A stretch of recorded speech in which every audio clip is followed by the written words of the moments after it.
Vážená poroto, milí posluchači. Mé jméno je Jola Bablžanian a jsem studentkou gymnázia a jazykové školy s právem státní jazykové zkoušky v Břeclavi. Ráda bych vám představila svoji práci, která nese název Současná podoba dívčího slavnostního kroje ve Velkých Bílovicích se zaměřením na pokrývky hlavy. Tato práce spadá do oboru číslo 15, teorie kultury, umění a umělecké tvorby. Ve své prezentaci vám nejprve představím důvody, proč jsem si právě toto téma zvolila. Dále cíle mé práce, čemu všemu jsem se ve své práci věnovala, jak jsem postupovala při psaní práce a jak jsem získávala informace. A na závěr představím také výsledky a přínos mé práce. Vyrůstala jsem v malém městě ve Velkých Bílovicích, kde jsou tradice velmi pevně zakořeněny.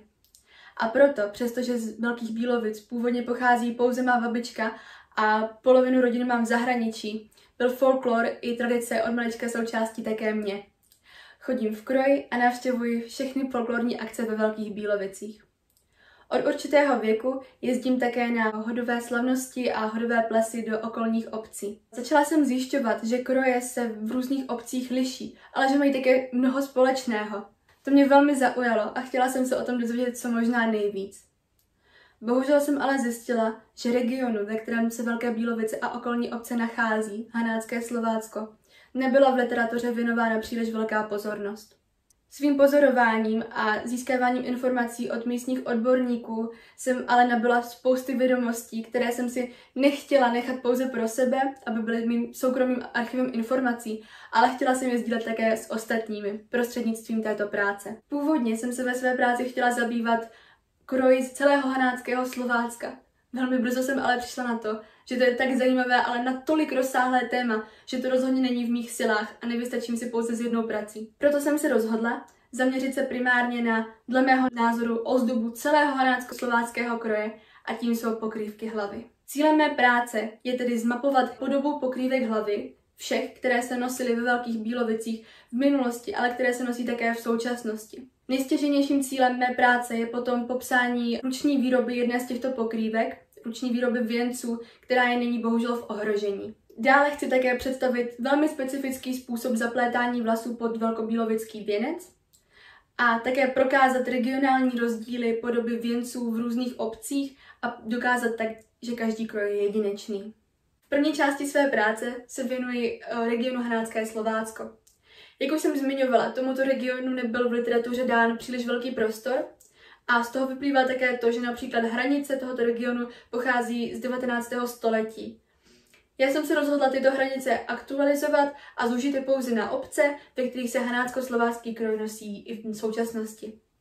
Také jsem stručně charakterizovala tento region, charakterizovala jsem jeho lidový oděv, který dělíme na severní a jižní podle podoby kroje, a dále také například typické tance nebo typickou lidovou hudbu. V další části své práce už jsem se zaměřila přímo na Velké Bílovice. Na příkladu krojovaných hodů, což je největší slavnost ve Velkých Bílovicích v celém roce, jsem chtěla ukázat význam folkloru i tradic pro místní obyvatele. V další části své práce se potom věnuji kroji z Velkých Bílovic, konkrétně dívčímu slavnostnímu kroji a jeho dvěma podobám. Zmiňovala jsem, která podoba se nosí při jakých příležitostech, popsala jsem celý kroj od punčocháčů až po poslední stužku a doplnila je o vlastní fotografie, abychom si dokázali co nejlépe představit, jak tyto součástky vypadají. A také zmiňuji cenu, za kterou se dá kroj v dnešní době pořídit a jaké dědictví je kroj pro občany z Velkých Bílovic.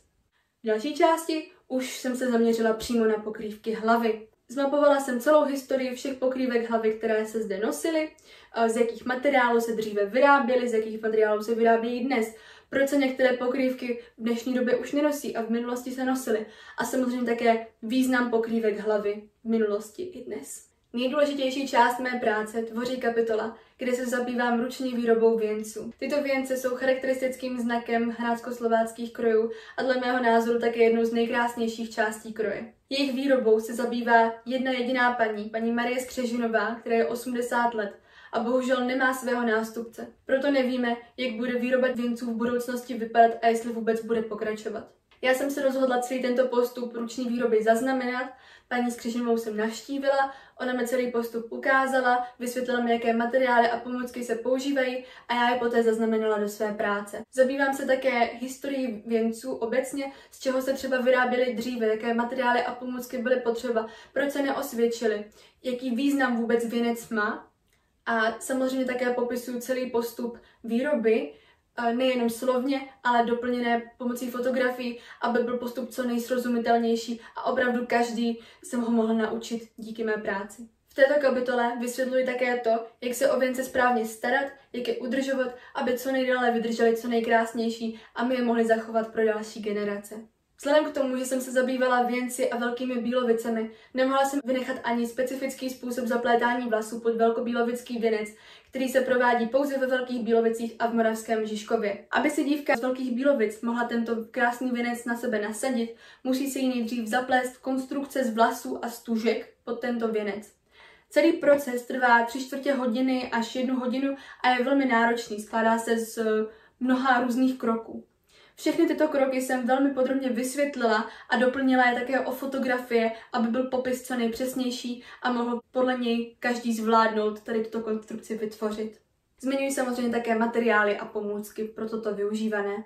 V poslední části své práce jsem porovnávala podobu věnce a kotůče v 5 různých obcích, ve Velkých Bílovicích a 4 sousedních obcích, které jsou vzdálené méně než 5 kilometrů. Porovnávala jsem nejenom různou podobu těchto věnců a kotůčů, ale také nářeční pojmenování, které se ve všech těchto obcích liší. Velká část informací obsažených v mé práci pochází z mého vlastního pozorování a mých vlastních poznatků, které jsem získala při návštěvě různých folklorních akcí.